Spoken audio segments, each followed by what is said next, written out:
வணக்கம். இன்றைய செய்திகள். நடிச்சா மட்டும் போதுமா, நாட்டை கொடுத்து விடுவீர்களா என நாம் தமிழர் கட்சியின் தலைமை ஒருங்கிணைப்பாளர் சீமான் கேள்வி எழுப்பியுள்ளார்.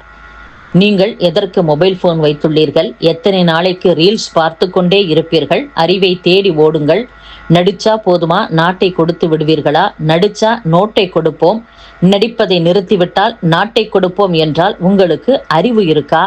எங்களை பார்த்தால் பைத்தியமாக தெரிகிறதா?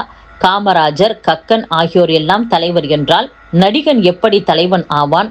கலையை ரசி, போற்று, அவன்கிட்டே நாட்டை கொடுப்பேன் என்றால் தலைவனுக்கும் நடிகனுக்கும் வேறுபாடு தெரியாத தற்குறியா நீ? கேரளா, மேற்கு வங்கம், மகாராஷ்டிரா உள்ளிட்ட மாநிலங்களில் திரையரங்கில் தலைவனை தேடவில்லை. ஓட்டை 500, 1000 ரூபாய்க்கு விற்பது வாக்கரிசி வாங்கி தின்பதற்கு சமம். பிசிலை ஊதுவதற்கு என்ன செய்தான்? திரையரங்கில் ஊதி திரிந்தான், இன்று தெருவில் ஊதி திரிகிறான், அவ்வளவுதான். சூரியனுக்கு ஓட்டு போட்டால் அவர்கள் வீட்டில்தான் விடுகிறது. இரட்டை இலை 60 ஆண்டுகளாக மொட்டை இலையாகத்தான் இருக்கிறது. ஒன்றும் துளிர் விடவில்லை. எவன் தோற்றாலும் விவசாயி தோற்றான் என்ற நிலை உருவாகக்கூடாது. என்னை வெற்றி பெற வைக்காமல் தேர்தலுக்கு பின் யாரேனும் மனு எடுத்து வந்தால் கொன்றே விடுவேன். அண்ணே வீட்டை இடிக்கிறான், நிலத்தை பறிக்கிறான் என்றால் ஓட்டு போடும்போது எங்கே சென்றீர்கள்? இந்த பிரச்சனையை தருபவர்களே வெற்றி பெறுவது எப்படி என்றும் சீமான் பேசியுள்ளார். அண்ணாமலை கோவையில் போட்டியிடும் போது உள்ளூரில் விலை போகாத மாடு என கூறிய முன்னாள் அமைச்சர் செந்தில் பாலாஜி SP வேலுமணிக்கு எதிராக தொண்டாமுத்தூரில் போட்டியிடாதது ஏன் என்று தாவேக சார்பில் சூலூர் தொகுதியில் போட்டியிடும் சுகுமார் என்பவர் கேள்வி எழுப்பியுள்ளார். அத்துடன் சூலூர் தொகுதியில் 20 ஆண்டுகளுக்கு மேலாக தூர்வாரப்படாமல் இருக்கும் குளத்தையும் நொய்யலாற்றையும் தூர்வாரி சீரமைப்பேன். உள்ளூர் பிரச்சனைகளுக்கு முக்கியத்துவம் கொடுப்பேன். கடந்த ஜனவரி மாதம் திமுகவில் இருந்து விலகி தாவேகாவில் இணைந்தேன். தற்போது சூலூர் தொகுதி வேட்பாளராக அறிவிக்கப்பட்டுள்ளேன்.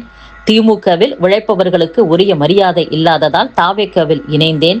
முன்னாள் அமைச்சர் செந்தில் பாலாஜி தனக்கு கீழ் பணியாற்றுபவர்களுக்கும் அதிமுகவில் இருந்து வந்தவர்களுக்கு மட்டுமே பதவிகளை வழங்குவதாகவும் வேறு யாரும் வளர்ந்துவிடக் கூடாது என அவர் நினைப்பதாகவும் குற்றம் சாட்டியுள்ளார்.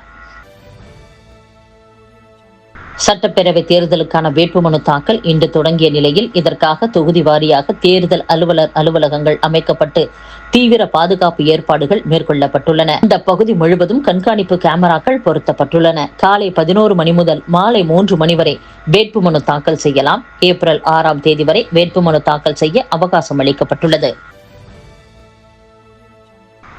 பாட்டாளி மக்கள் கட்சியின் மருத்துவர் ராமதாஸ் தரப்பு கௌரவ தலைவராகவும் தற்போதைய பெண்ணாகரம் MLAவாகவும் இருப்பவர் GK மணி. மருத்துவர் ராமதாஸின் தரப்பில் இளைஞரணி தலைவராக இருந்து வந்தவர் தமிழ்குமரன். அண்மையில் திடீரென காங்கிரஸ் கட்சியில் இவர் இணைந்தார். டெல்லி சென்ற அவர் காங்கிரஸ் பொதுச் செயலாளர் KC வேணுகோபால் முன்னிலையில் காங்கிரஸில் இணைந்தார். திமுக கூட்டணியில் காங்கிரஸ் கட்சிக்கு 28 தொகுதிகள் ஒதுக்கப்பட்டுள்ளன. இதில் தருமபுரி மாவட்டத்தில் உள்ள பெண்ணாகரம் தொகுதியும் இடம்பெற்றுள்ளது. தனது தந்தை GK மணி 5 முறை போட்டியிட்ட தொகுதியும் தனக்கு மிகவும் நெருக்கமான தொடர்புடையதுமான பெண்ணாகரம் தொகுதியில் வாய்ப்பை பெற்று போட்டியிட வேண்டும் என்பதற்காகவே GKM தமிழ்குமரன் காங்கிரஸ் கட்சியில் இணைந்துள்ளதாக கூறப்படுகிறது. இது குறித்து தருமபுரி மாவட்ட காங்கிரஸ் தலைவர் கோவி சிற்றரசு கூறுகையில், பெண்ணாகரம் தொகுதிக்கு 8 பேர் விருப்ப மனு கொடுத்துள்ளனர். அவர்களில் சிலரின் பெயர் பரிந்துரை பட்டியலில் கட்சி தலைமைக்கு அனுப்பி வைக்கப்பட்டுள்ளது. புதிதாக கட்சியில் இணைந்த GKM தமிழ்குமரனுக்கு தொகுதி ஒதுக்கப்படுமா என்பதை நாங்கள் கூற முடியாது. அதேவேளை கட்சியின் தலைமை யாரையும் வேட்பாளராக அறிவிக்கலாம். அகில இந்திய தலைமை எடுக்கும் முடிவுக்கு எல்லோரும் உடன்பட்டவர்களே.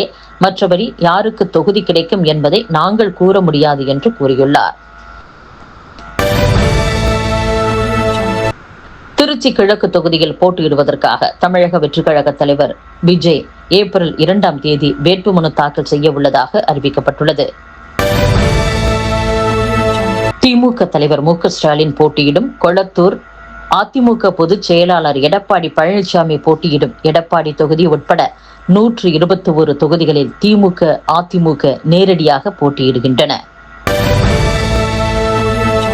அதிமுக திருவண்ணாமலை வடக்கு மாவட்ட செயலாளர் தூசி K மோகன் அடிப்படை உறுப்பினர் உள்ளிட்ட அனைத்து பொறுப்புகளில் இருந்தும் நீக்கப்படுவதாக அக்கட்சியின் பொதுச் செயலாளர் எடப்பாடி பழனிசாமி அறிவித்துள்ளார்.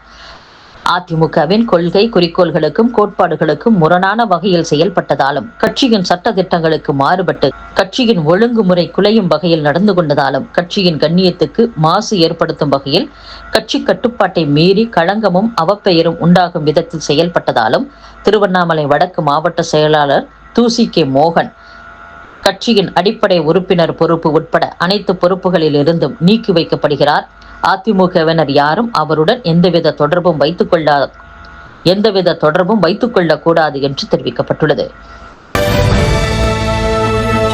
என்னை கொல்வதற்கு சதி செய்தீர்களா என்று மத்திய உள்துறை அமைச்சர் அமித்ஷாவுக்கு மேற்கு வங்க முதலமைச்சரும் திரிணாமுல் காங்கிரஸ் கட்சி தலைவருமான மம்தா பானர்ஜி கேள்வி எழுப்பியுள்ளார்.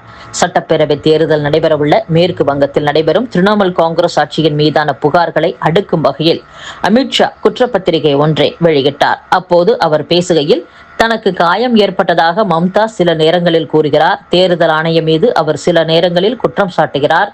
தான் பாதிக்கப்பட்டுள்ளதாக கூறி மம்தா நடத்தும் அரசியலை மேற்கு வங்க மக்கள் தற்போது புரிந்து கொண்டுள்ளனர் என்று தெரிவித்தது குறிப்பிடத்தக்கது. இத்துடன் செய்திகள் நிறைவடைகின்றன. மீண்டும் நாளை சந்திப்போம். வணக்கம்.